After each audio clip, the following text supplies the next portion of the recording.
Hello, Mario here. This is the third video about enhancements that you can make to your camera moves. In the previous video, we talked about enhancements like camera shake and handheld. In this video, we are going to talk about rack focus or depth of field.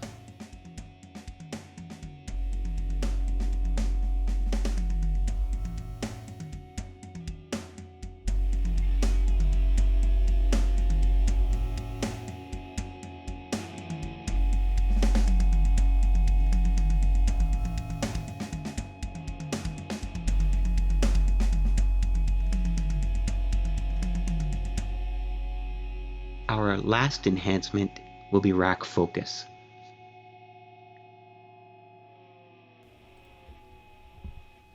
Another thing we do with the camera is control where our audience is looking. Rack focus is great for this. If we want our audience to be looking in the background, we can blur the foreground and keep the background in focus. And then suddenly, if we want the audience to look in the foreground, we can blur the background and have the foreground come into focus. Looks great. We've all seen it on movies. It's very handy. And the way we do this trick is actually the way we do it in real life with real cameras. We change our aperture and we change our focal distance. So let's do that in this scene.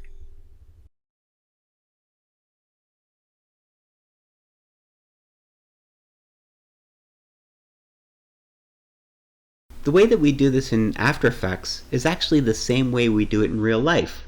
We change our aperture and change our focal distance, just like we would in a real camera. Here's how we do it. So I have that same scene opened up here. Right now there's no camera, so I'm going to add a camera. Layer, new camera. I'm going to make sure depth of field is enabled. Usually this is disabled.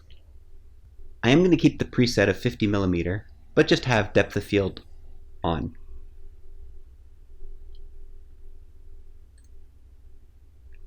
So here's our camera. I'm just going to move it over so we can see both the trees in the foreground and the trees in the background. Right now they're both in focus, and that's because we have to change how this camera is going to behave. So we open up these options in the camera, camera options, and by default our aperture is set to 25.3. I'm going to change that to 200.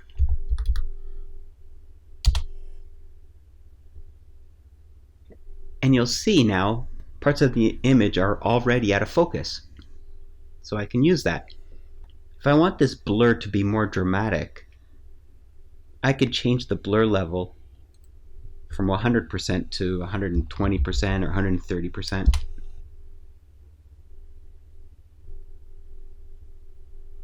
So I set my aperture at 200. I changed the blur level a little bit, and here's my focal distance. This is how we control what the camera is focused on. So right now, this line here is actually these trees. So if I can actually fine-tune this focus by just pushing. I'm clicking and dragging on that number, and I'm pushing that focal distance closer to this image.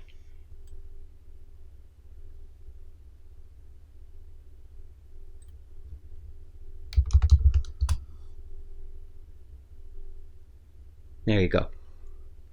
So now the focal distance, you can see it here on the camera, is lined up with these trees. Which are those trees? That line represents these trees. Now if I want to focus on the trees in the background, I have to bring my focal distance to this line. This line represents those trees.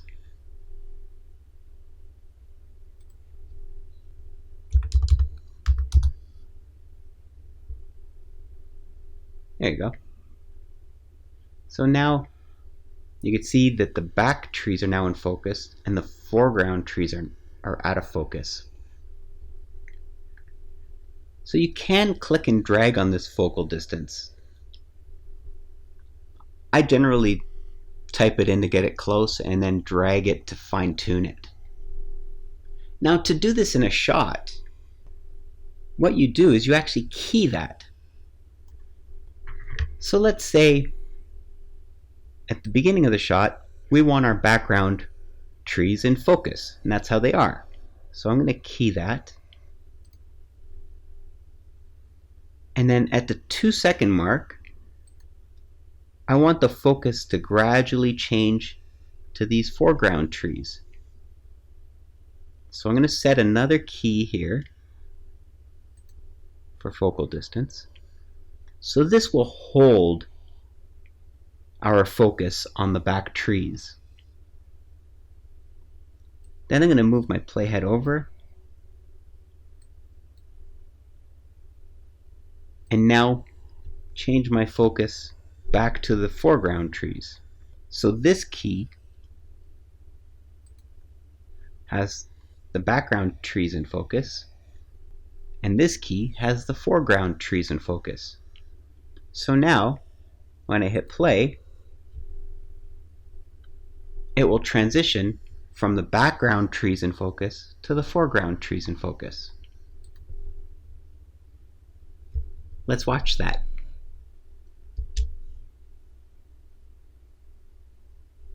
It is a little fast. But it is working. Let's watch it again.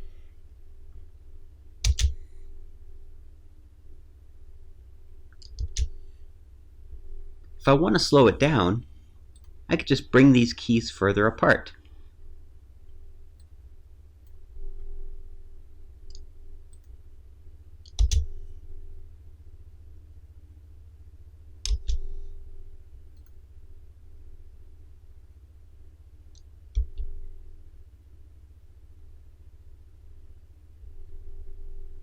Again, we can even have it slower by moving those keys further apart.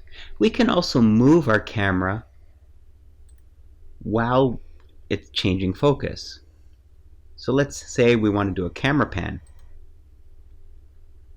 And I'll set my position keys. So this is where the camera pan will start.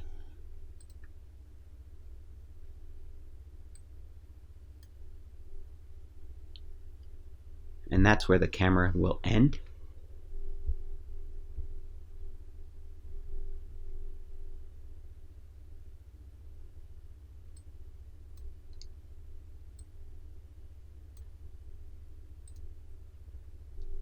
And I'll render that.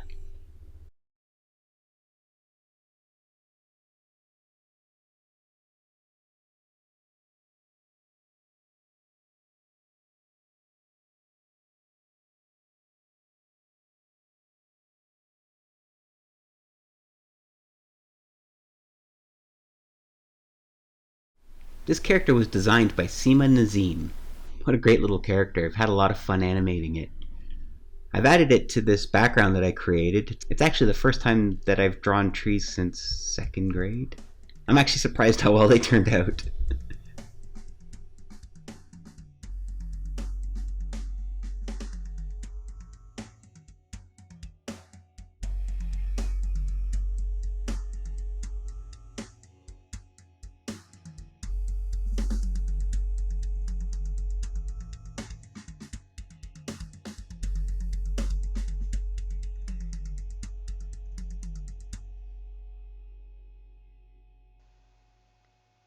If you try any of this stuff, feel free to share it on my website.